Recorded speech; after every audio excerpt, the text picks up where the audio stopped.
Son influence devient si grande en fait, et son courage, sa détermination est infaillible, et en fait les gens importants de la ville, ils commencent à se faire du souci. Et ils voient que le mouvement grandit, du coup ils vont voir le prophète Mohammed et ils lui offrent des richesses. Ils essayent de l'acheter en fait, pour qu'il se calme, pour qu'il se taise, pour qu'il vende sa religion en fait. Et ils vont jusqu'à même lui proposer d'être le dirigeant, de lui avoir une posture sociale de pouvoir, on pourrait dire aujourd'hui d'être président de la ville, ou d'avoir un statut extrêmement important.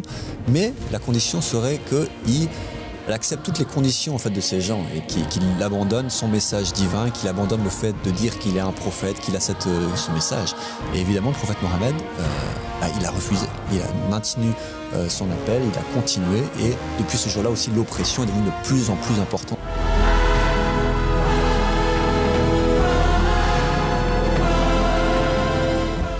Bonjour et bienvenue dans un nouvel épisode des Apôtres de l'Esprit Saint. Je m'appelle Arnaud et j'ai avec moi Marc.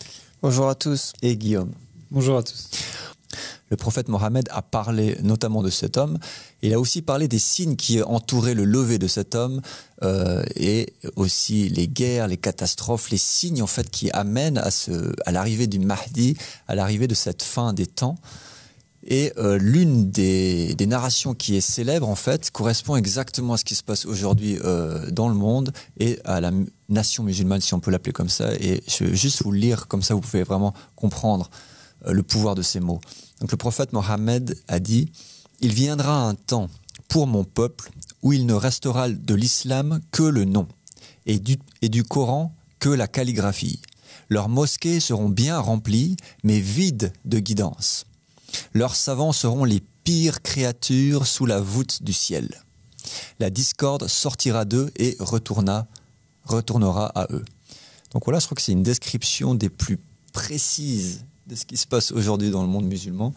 Et on continue de vous le dire, si vous cherchez guidance et que vous êtes musulman, et le prophète Mohammed a parlé. Ne cherchez pas la guidance dans les savants religieux, vu qu'ils sont de la part, dans les mots, dans les paroles, sur la langue du prophète Mohammed, ce sont les pires créatures sous la voûte du ciel. Du coup, faites référence au prophète Mohammed, à ses successeurs, à son testament, et trouvez l'homme en fait qui parle en son nom aujourd'hui, Abdullah Hajam Abba Sadiq. Et Ahmad al-Hassan a dit une citation que on aime beaucoup et qui fait référence à Ahl al-Bayt, la famille du prophète, et au Coran.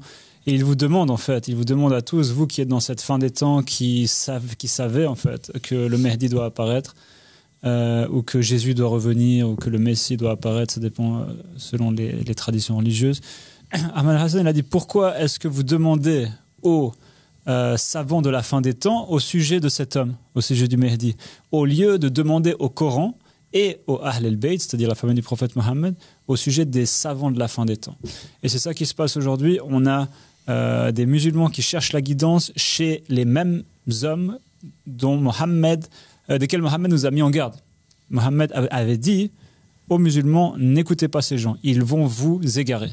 Et les musulmans, qu'est-ce qu'ils font? Au lieu de demander à Mohammed à ces gens-là, au sujet de ces gens-là, ils demandent à ces gens-là qui sont égarés, au sujet du successeur de Mohammed. Ils ne vont jamais vous guider vers la vérité, ces gens-là. Ils ont été en fait mis en place pour vous éloigner du Mahdi, et ils sont d'ailleurs dans d'autres narrations cités comme les pires ennemis. Il est dit, le Mahdi n'a pas de pire ennemi que les savants de la religion.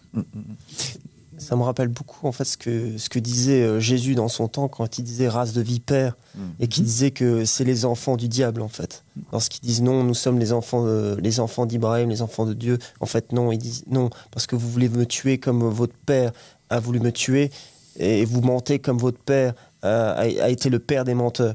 Et en parlant de Satan en fait. Donc c'est intéressant cette similarité entre le prophète Mohammed, ce qu'il dit, et Jésus. Et c'est ce que nous allons voir aujourd'hui, c'est le thème du jour en fait, c'est vous inviter en fait à comprendre, à revisiter la perspective, revisiter qui est le prophète Mohammed. Le prophète Mohammed qui est en vérité le continuateur de la religion de Jésus, et on va vous montrer aujourd'hui comment en fait sa religion est extrêmement similaire à la religion de Jésus. Au grand à la grande surprise peut-être des chrétiens ou de tous les gens qui n'ont aucune référence, aucune connaissance du véritable islam.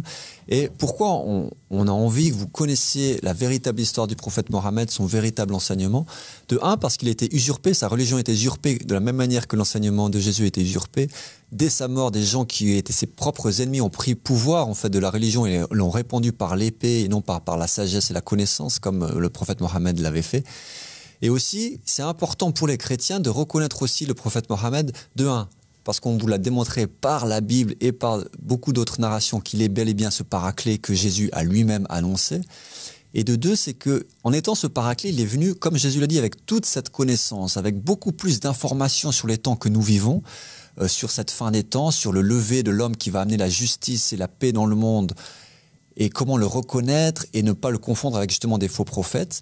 Et c'est tellement important de connaître tous les enseignements du prophète Mohammed, parce que c'est vraiment, si on ne l'a pas, c'est vraiment une infinité en fait d'informations, de conseils que l'on n'a pas et pour vivre notre vie de tous les jours. En fait, ça me fait beaucoup penser, en fait, le prophète Mohammed me fait beaucoup penser à un Jésus parfait, dans le sens que si Jésus avait vécu dans une autre condition, si Jésus avait vécu à la Mecque et qu'il avait les compagnons que le prophète Mohammed avait eus, eh ben, il aurait exactement fait ce que le prophète Mohammed a fait, a accompli. Et c'est moi qui étais ancien chrétien, qui était très attaché en fait à la religion chrétienne, ça m'a beaucoup étonné lorsque j'ai commencé à essayer de rechercher en fait sur la biographie du prophète Mohammed, ces fameuses 13 premières années où son appel était caché, où son appel en fait il était persécuté par sa propre famille en fait. Et ça m'a fait beaucoup penser à Jésus. Il y a énormément en fait de versets du Coran qui parlent des différentes accusations que le prophète a eues, que le prophète Mohammed a eues, et qu'on retrouve aussi, qu'on peut comparer avec celles que les pharisiens, que les dirigeants religieux à l'époque de Jésus faisaient à Jésus. Par exemple, pour donner un exemple, on voit que dans la sourate 38 au verset 4, il est dit et ils ont été surpris qu'un avertisseur leur soit venu d'entre eux. Et les mécréants ont dit c'est un magicien, un menteur. On voit à plusieurs reprises que Jésus lui-même était accusé d'avoir des démons, d'être fou. Et on disait en fait de ne surtout pas l'écouter. Donc il y a cette comparaison directe qu'on peut faire entre les accusations qui ont été faites sur Jésus et les accusations qui ont été faites sur Mohammed. Et on voit bien qu'il y a une claire ressemblance et ce qui donne davantage de crédit à Mohammed, parce que s'il était aussi charismatique que ses opposants actuels le disent, s'il était constamment un homme guerrier sanguinaire qui veut simplement être entouré par des femmes, il n'aurait pas réussi pendant plus de 13 ans à subir tous ces abus. Avoir ses compagnons, ses plus proches compagnons tués, lui-même a dû fuir en fait Médine. Bon, on va en parler un peu plus en détail, mais il a dû fuir en fait sa propre ville parce qu'on a essayé de le tuer et à plusieurs fois il a subi plusieurs abus, on lui jetait des pierres, etc. Donc c'est vraiment imaginez 13 ans d'oppression. Oui, je pense que c'est vraiment, on va prendre le temps aujourd'hui d'aller dans ces 13 ans, de voir qu'est-ce qui s'est passé, quelles sont les étapes par lesquelles il a passé. On a vraiment envie de présenter ce cas-là. Jésus a eu un ministère de 3 ans, en vérité. Et après 3 ans, il s'est fait crucifier. Et pendant ces 3 ans, il a eu des moments où il était extrêmement adulé. Il a eu des gens qui le suivaient. Il a fait des sermons où on dit qu'il y avait peut-être 5000 personnes, 10 000 personnes qui le suivaient. Mais à la fin de l'un des sermons, on voit aussi que c'est marqué dans la Bible que tous les gens, excepté les 12, s'enfuient en fait, à cause de l'enseignement de Jésus. Et c'était l'un des problèmes de Jésus, c'est qu'il avait un manque de supporters. Les gens ne l'ont pas suivi. Et comme Jésus lui-même disait, si mon royaume était de ce monde, on m'aurait défendu. Donc les gens ne l'ont pas défendu, ne l'ont pas suivi. Mohammed a eu la chance d'avoir plus de gens qui le suivaient, mais si on reprend l'histoire pas à pas, il a commencé aussi extrêmement petit. Donc, le prophète Mohammed a reçu cette révélation de l'ange Gabriel. Il a commencé à parler seulement à ses proches, à sa femme, Khadija, qui était la première aussi à accepter l'appel. Ensuite, à Ali, qui était son neveu, en fait, son cousin. Et ça a commencé très petit, les gens qui commençaient à faire confiance à prophète Mohammed. Le problème, c'est qu'il avait, comme Jésus, exactement de la même manière, un discours qui posait énormément de problèmes parce qu'il défiait par son discours toutes les autorités marchandes, religieuses et politiques de sa cité, en fait. Et on a envie de vous montrer que si Jésus a eu un ministère de 3 ans et qu'il n'a pas levé l'arme, qu'il n'a pas défendu sa cause, le prophète Mohammed a agi de cette manière pendant 13 ans. Et après ces 13 ans seulement, il s'est exilé de cet endroit où ils ont essayé de le tuer. Donc il a échappé à la mort. Et son ministère a continué, à la différence de Jésus, où il a échappé de la mort, mais son ministère s'est évanoui d'une certaine façon. Et c'est seulement après avoir s'être exilé, après ces 13 ans, qu'il a pu fonder en fait une cité avec les croyants. Et à ce moment-là, juste utilisons la logique. Si vous avez une communauté de croyants qui est composée de femmes, d'enfants et de gens qui ont quitté tout, qui ont décidé de quitter leur famille, quitter leur confort, leur ville, pour vivre avec vous, et que vous êtes le leader de ces gens, évidemment que vous allez créer un système pour défendre cette cité, défendre ses familles, ses enfants, contre des gens qui sont vengeurs, qui sont malfaiteurs et qui veulent juste votre peau, qui veulent vous tuer parce que vous avez dérangé leur agenda politique et économique. Du coup, j'aimerais bien qu'on ait ce contexte toujours en tête, en fait, quand on comprend et on veut essayer de comprendre le prophète Mohammed. Je me rappelle de notre discussion, en fait, tous les deux à ce sujet-là, et qu'on voulait vous faire réfléchir si à l'époque de Jésus, il avait eu cette communauté, en fait, de 5000 personnes qui étaient restées avec lui, et que à ce moment-là, l'armée romaine venait les attaquer. Est-ce qu'il aurait autorisé toutes ces personnes-là à se faire crucifier avec lui ? Est-ce qu'il n'aurait pas décidé de prendre les armes et de dire non, je ne vais pas laisser mon peuple, les enfants, les femmes et mes compagnons se faire assassiner? Bien sûr que non. C'est la question, je pense que où il y a beaucoup de dissensions. Les chrétiens disent non, toute la mission de Jésus, on l'a vu souvent, et c'était que de se faire crucifier, mais on l'a montré avec de nombreuses preuves et de versets dans la Bible que Jésus a bien été envoyé comme un roi. Et l'autre exemple qu'on mentionne aujourd'hui, c'est qu'il avait tous ces gens qui le suivaient. S'il faisait ses sermons, c'était bien pour répandre la bonne nouvelle. Si son but, c'était juste de se faire crucifier, il n'y aurait pas eu besoin d'avoir autant de gens, de répandre cette nouvelle religion, cette nouvelle alliance à tant de gens. Donc oui, il cherchait aussi à convaincre les gens, à ramener les gens sur la bonne voie. Du coup, ça colle pas, en fait. Ouais, ça pose cette question, en fait, qui est un peu un des thèmes de cette émission. De savoir si, en gros, Mohammed est vraiment le successeur de Jésus au niveau des manières, au niveau de sa morale, au niveau de sa miséricorde, au niveau de son pardon, au niveau des qualités divines, en fait, que reflétait Jésus. Parce que c'est ce que disent les musulmans, que Mohammed était le successeur de Jésus et qu'il avait les meilleures morales et manières. Et on a par exemple un fameux verset du Coran qui dit quelque chose qui n'a jamais été dit pour aucun prophète ou messager, qui est la sourate 21, verset 107. Et nous ne t'avons envoyé qu'en miséricorde pour l'univers.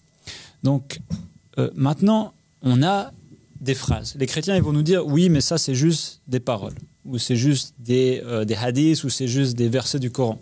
Par exemple, de l'imam Jafar al-Sadiq, juste pour en citer un, qui dit que le messager de Dieu, c'est quelqu'un qui aimait tout le monde. Il avait un amour pur, il avait un cœur pur et sincère.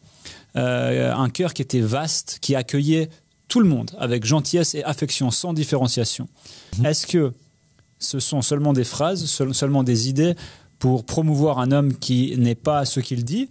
Ou alors est-ce que Mohammed était vraiment cette personne, cette miséricorde pour l'univers, qui égalait Jésus dans sa miséricorde et qui même, pour certains, le dépassait en fait ?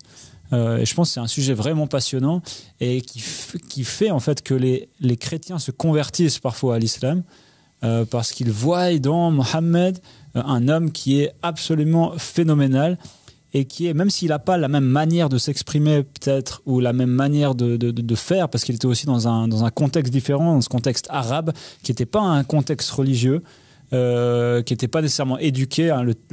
Quand même, il faut savoir que les Arabes à l'époque, c'était un peuple qui était décrit comme illettré, comme un peuple d'ignorants, violents, sauvages, qui vivaient dans le désert, qui assassinaient femmes et enfants impunément, parce que pour eux, les femmes, c'était pas des êtres humains, qui les enterraient vivantes. Je veux dire, des compagnons du prophète, on l'a répété plusieurs fois, mais Omar ibn al-Khattab, c'est un des compagnons les plus connus du prophète Mohammed. Avant de se convertir à l'islam, il a enterré sa fille vivante, parce que c'était une fille. Donc, on était dans un contexte complètement différent du contexte de Jésus-Christ, qui est apparu dans le peuple élu, des gens qui avaient été éduqués pendant des centaines d'années par des prophètes et des messagers, qui ne se comportaient pas tellement mieux qu'à la fin que les Arabes, mais quand même qui avaient cette culture, quoi. Donc Mohammed parle différemment, mais est-ce qu'il agit différemment? On va voir que le prophète Mohammed, je pense qu'une bonne manière de comprendre ça, c'est de remettre, par exemple, Jésus et Mohammed aujourd'hui, s'ils existaient aujourd'hui, comment est-ce qu'ils se comporteraient? Est-ce qu'il y a un seul dirigeant sur cette terre, d'un pays ou même d'une organisation, ou même pensez aux gens que vous connaissez, à votre père ou au chef de votre commune ou je ne sais pas, quelqu'un qui se comporte ne serait-ce qu'à 1% avec les morales et les manières du prophète Mohammed, qui est autant miséricordieux, autant bon, autant connaisseur, qui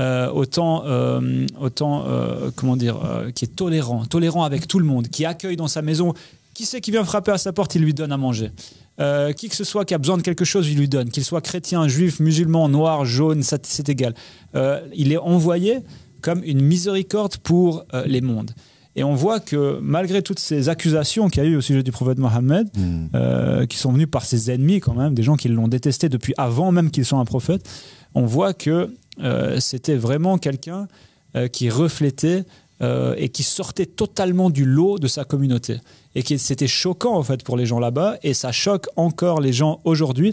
Et il faut dire qu'il y a des plus grands penseurs de l'histoire de l'humanité occidentaux, français, qui ont clairement dit Mohammed, c'était le meilleur chef, le plus pur, le plus miséricordieux, le plus juste de toute l'histoire de l'humanité connue, de toute l'histoire écrite connue.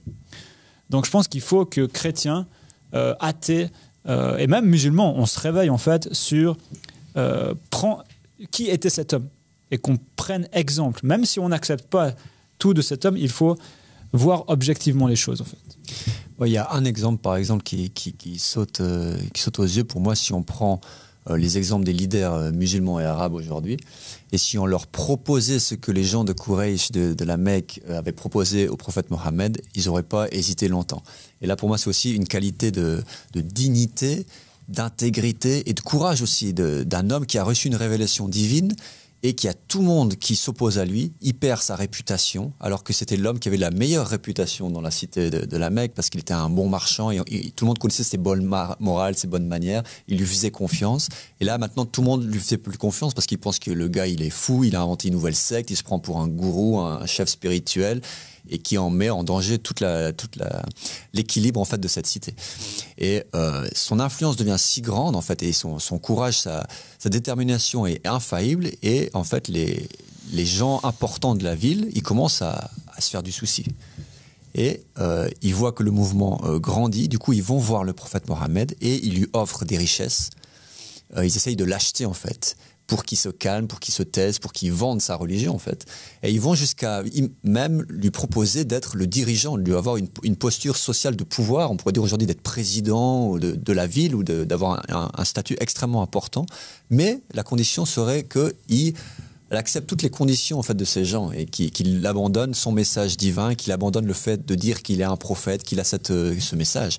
Et évidemment, le prophète Mohammed, il a refusé. Il a maintenu son appel, il a continué, et depuis ce jour-là aussi, l'oppression est devenue de plus en plus importante. Et je pense que ça peut être intéressant que l'on donne des exemples en fait de cette oppression. T'en as parlé, dont les moqueries, on l'a traité de sorcier, de poète, de possédé. Si tu me permets, je pense que Marc va aussi intervenir là-dessus, mais vas-y. Quand même, on parle de Jésus et on parle de Mohammed, c'est incroyable en fait cet exemple. Parce que tu nous donnes un exemple où clairement le prophète Mohammed, il a été tenté par le diable, quoi, des gens qui voulaient mettre leur marionnette au pouvoir en fait. C'est exactement ça. Et c'est ce qui est arrivé à Jésus, et on avait vu hier que Jésus, c'est le premier à avoir refusé ça, que d'autres prophètes avaient succombé en fait au charme. On sait que Salomon, par exemple, malgré toute sa grandeur, toute sa majesté, il a quand même succombé au désir de ces centaines de femmes qui lui demandaient de créer des statues, de créer des temples païens, et qu'il a quand même créé beaucoup de problèmes dans la société, même pour lui-même et pour sa descendance à cause de ça. Ouais. C'est vraiment un point pour moi extrêmement important, parce que quand on regarde en fait l'histoire de Mohammed, on voit que comment il a reçu la révélation.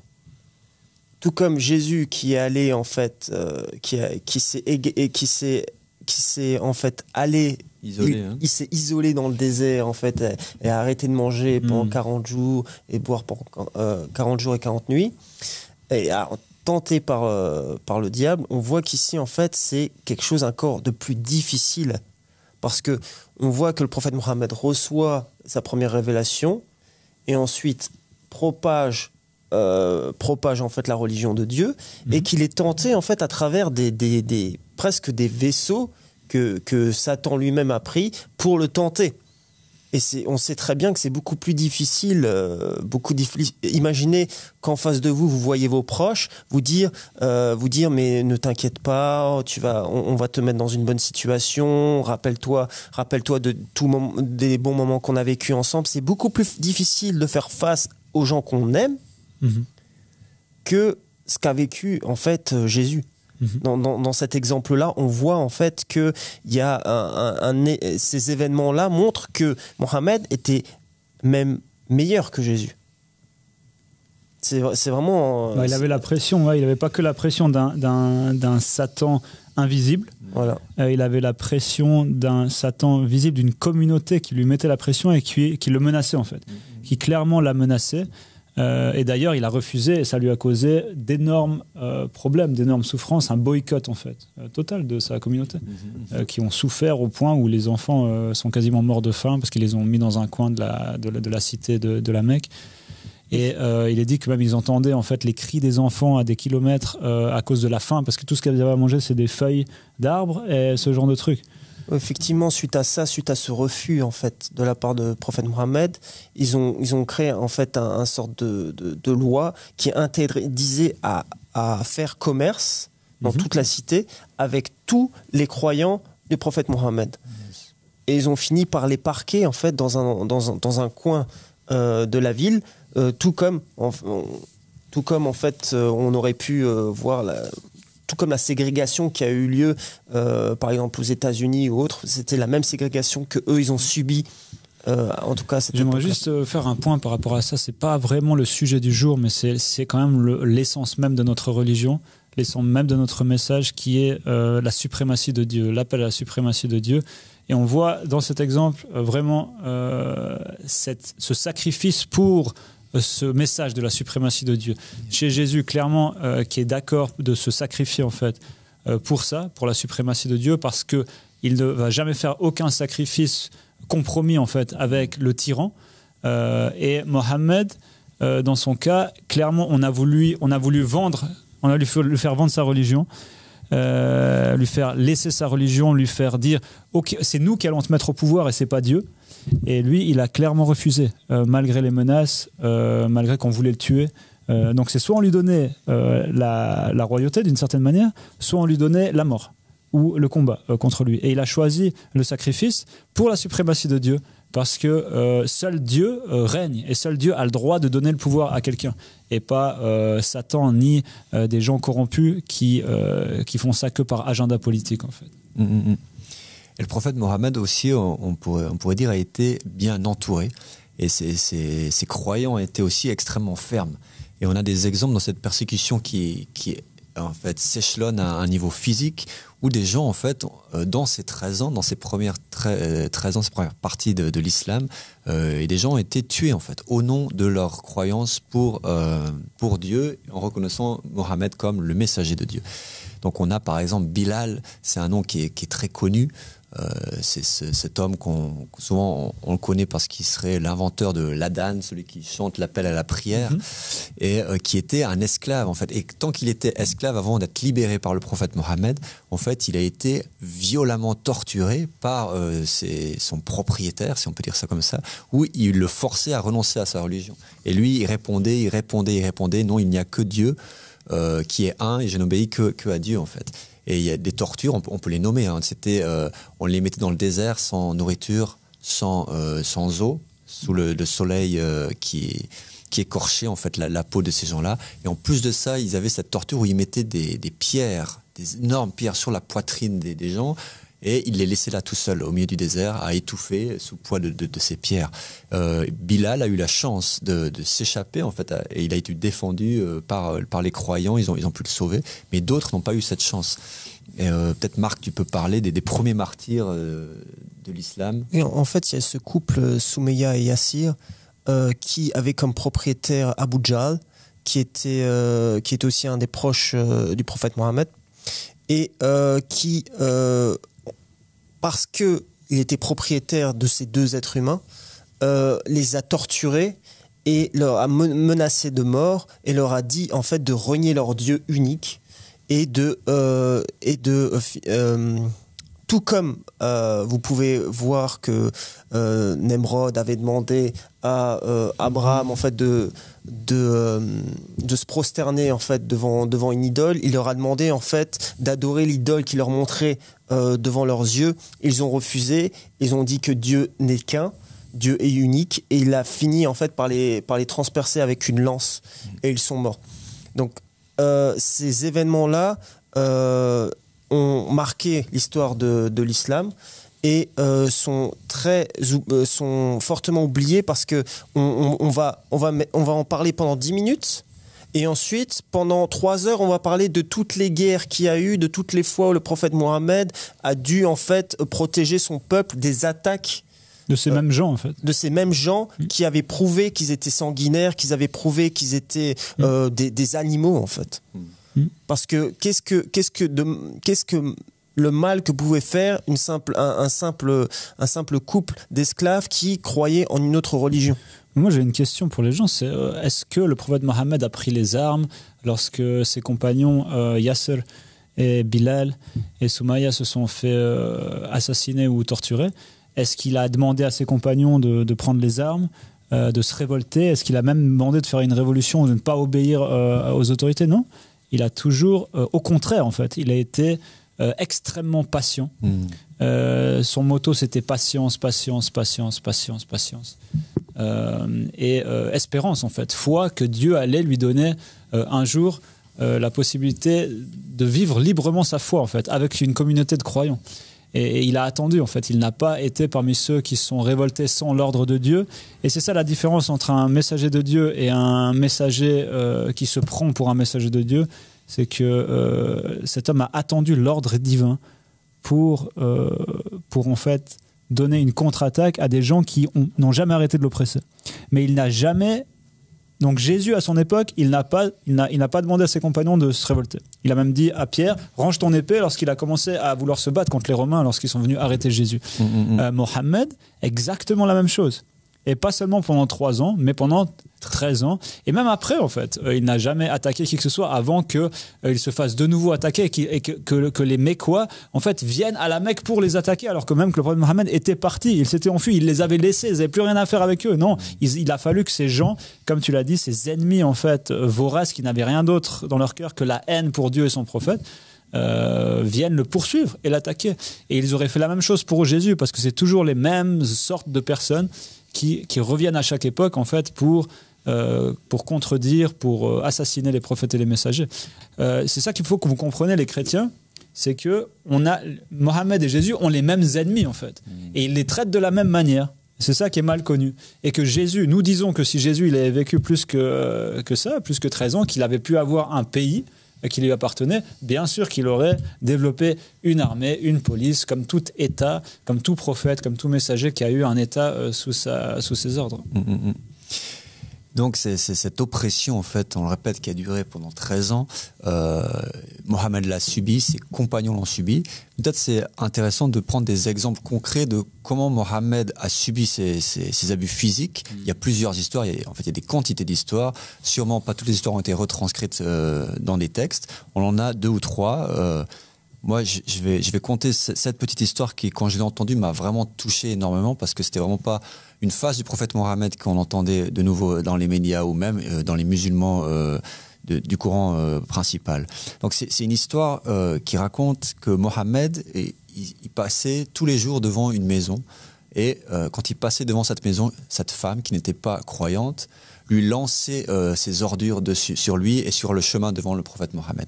Et constamment, Mohammed, il n'a pas changé de chemin. Tous les jours, il passait par ce même chemin et il continuait juste de faire comme si cela n'était rien. Il enlevait les détritus de son passage, de lui-même, et il continuait sans la maudire, sans être énervé. Il continuait. Jusqu'au jour où il passa devant la maison de cette femme et personne pour lui lancer des ordures. Du coup, il s'est arrêté et il a été vers cette maison et il a demandé à la personne qui répondait à la porte, qu'est-ce qui se passe, où est cette femme en fait qui tous les jours m'attend pour me lancer des ordures, qu'est-ce qui se passe, où elle est? Et la personne lui dit, elle est malade en fait. Et le prophète Mohammed du coup demande de rentrer dans la maison et va s'enquérir de la santé de cette personne et veut prendre soin d'elle et reste un moment avec elle en fait. Et cette femme en fait, historiquement, est devenue musulmane, a embrassé par après l'appel du prophète, parce qu'il a été convaincu en fait qu'un homme qui agit comme ça, en fait, ne peut que être de Dieu, qui est de telle manière, ne peut que être de Dieu. Et c'est souvent ce que Jésus a dit, non, si on vous frappe sur la joue droite, tendez la joue gauche. C'est cette conversion des cœurs par l'amour, par la patience, par la miséricorde. Et là, cette histoire montre vraiment cette miséricorde, cette patience du prophète Mohammed qui est vraiment exemplaire. Ça me rappelle l'histoire, en fait, il y a une histoire de notre imam, l'imam Ahmad al-Hassan, qui est notre guide et qui est notre exemple, et qui a les mêmes morales et manières que le prophète Mohammed, car il est son fils, son descendant, et son représentant. Et on sait qu'il y a une histoire, en fait, il s'est fait chasser du pays d'Irak. Oui. Et qu'il a dû se réfugier à un certain moment, et c'est cité dans le But du Sage, écrit par le Khaïm Abbassadeh, qu'il est allé au Soudan. Et au Soudan, qu'est-ce qui s'est passé? C'est qu'il vivait humblement, sans être connu en fait, en tant que simple musulman. Et il était, c'est un pays qui est très sunnite, etc. Et en fait, son voisin a appris qu'il était chiite, en fait, qu'il croyait à Ahl al-Bayt. Et en fait, vous savez qu'il y a une grande haine en fait entre ces deux factions islamiques dans le monde, les chiites et les sunnites. Pourtant, ils croient en la même chose. C'est juste des détails. Certains, ils croient que Ali est son successeur. L'autre, ils croient que Abu Bakr est son successeur. Mais ils croient que Dieu est unique. Ils croient le prophète Mohammed.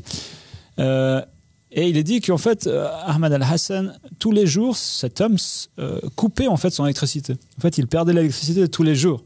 Et ça, c'est très récent, ça fait quelques années. Et en fait, il a remarqué que son voisin, il coupait en fait les fils. Parce que vous savez, au Soudan, c'est pas comme ici, on a des fils qui sont visibles et tout.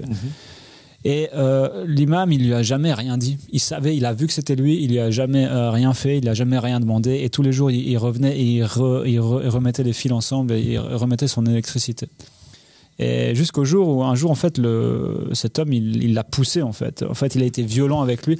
Et l'imam en fait, il a toujours rendu la violence par la miséricorde, par le pardon, sans faire semblant de rien du tout en fait. Et c'est ça en fait les morales et les manières des prophètes et des messagers. Et ce qu'il faut comprendre, c'est que c'est extrêmement rare. C'est plus que ça n'existe pas en fait. Tout ce que vous voyez dans cette société, c'est toujours le contraire. C'est ça qu'on oublie en fait. Jésus, oui, il a fait des miracles et tout. Oui, son histoire est un peu différente de Mohammed. Mais si vous regardez rien que les manières et les morales du prophète Mohammed, c'est quelque chose de miraculeux. Les manières qu'il a inspirées aux gens, surtout à ses successeurs, c'est quelque chose de miraculeux que si chacun, c'est ça la vérité, si chacun se comportait aujourd'hui sur la terre comme le prophète Mohammed, la terre serait un paradis, serait un total paradis. Parce que le problème dans le monde, c'est la haine, c'est la jalousie, c'est l'égoïsme. C'est l'oppression des autres, c'est le manque de partage. Et tout ça, c'est des qualités qui n'existaient pas chez le prophète Mohammed. Donc voilà, en fait, il faut se rendre compte qu'il ne suffit pas de grand-chose. Il n'y a pas besoin de guérir les malades pour créer une société meilleure. Justement, Jésus, il a guéri par exemple les malades parce qu'ils étaient malades. Pourquoi ils étaient malades? À cause des conditions dans lesquelles ils vivaient, à cause du mal qui avait été commis, à cause du mal qu'ils avaient commis eux-mêmes. Cette histoire de karma dont on a parlé, le mal existe dans le monde à cause de la jalousie, à cause de l'égoïsme. Cette maladie qui vient de Satan tout au début de l'humanité. Donc ces morales, ces manières, ce sont des choses essentielles en fait dans la religion, qui sont plus importantes que n'importe quoi. L'imam Ahmad al-Hassan d'ailleurs, il a écrit, Abbassadeh, il a un livre de 600 pages, le But du Sage, sur la religion. Et le chapitre le plus important qui est dans ce livre, sûrement, c'est le chapitre des morales et des manières, où il dit lui-même, plus important que la connaissance, c'est l'éducation, en fait. C'est les manières, c'est le comportement. Sans comportement, il n'y a pas de connaissance. Les connaissances ne servent à rien, en fait. Donc, vous pouvez avoir... en fait, ce que je veux dire, c'est que c'est extrêmement rare d'avoir quelqu'un qui se comporte comme ça, et que même c'est absolument inconnu, quoi. Et que nous, on voit ça en Abba Sadiq, et c'est pour ça aussi qu'on l'a reconnu. On voit ça en Ahmed Hassan, on voit ça en Mohammed, on voit ça en Jésus. Voilà. Moi, personnellement, j'ai jamais connu personne dans toute ma vie qui arrive au niveau de la cheville de ces hommes dont on parle. Ça me fait beaucoup penser aux paroles de Jésus qui dit que aimez votre prochain comme vous-même, et qui dit aussi que qu'une personne en fait est capable d'aimer et aimer vos ennemis aussi. C'est ça, c'est cet amour que Jésus propageait, et on voit dans la vie de Jésus qu'il aimait véritablement ses ennemis, en fait, parce qu'il a été capable en fait de donner sa vie pour le bien de tout le monde, y compris ses ennemis, parce qu'il aurait pu très bien faire d'autres choses. Et au final, on se rend compte que cet amour qu'il avait, le prophète Mohammed, pour tout le monde aussi, y compris ses ennemis, et à travers sa patience pendant 13 ans, il aurait pu très bien, de la même façon qu'ils ont essayé de l'assassiner, il aurait pu très bien envoyer un groupe de croyants pour assassiner certains chefs religieux. À n'importe quel moment, il aurait pu faire ça. Et ça n'a pas été le cas. Il aurait pu très bien envoyer une des esclaves qui croyait en lui pour empoisonner un des grands chefs de Quraysh, parce que c'était ces mêmes gens-là qui donnaient les plats, qui cuisinaient, qui donnaient les plats.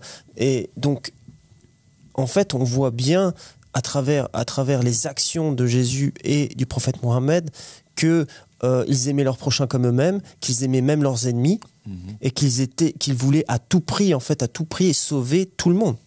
Yes.